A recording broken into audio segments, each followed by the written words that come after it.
দেখতে ইচ্ছা হলো না, আপনারা দেখা যায় সেগুলো কি আছে।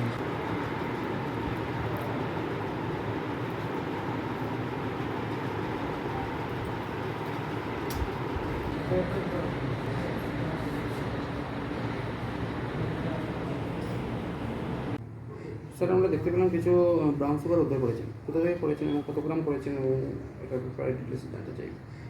আজকে সন্ধ্যার সময় আমাদের কাছে একটা সিক্রেট ইনফরমেশন ছিল যে ওয়েস্ট চন্দ্রপুরে একটা বাড়িতে প্রচুর পরিমাণে ড্রাগস আছে।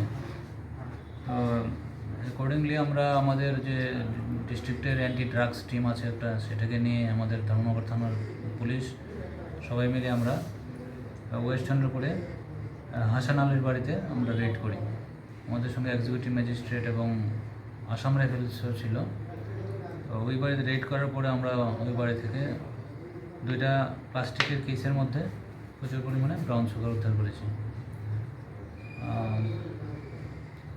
সাক্ষীগণের সামনে এগুলি ওজন করে দেখা গেল যে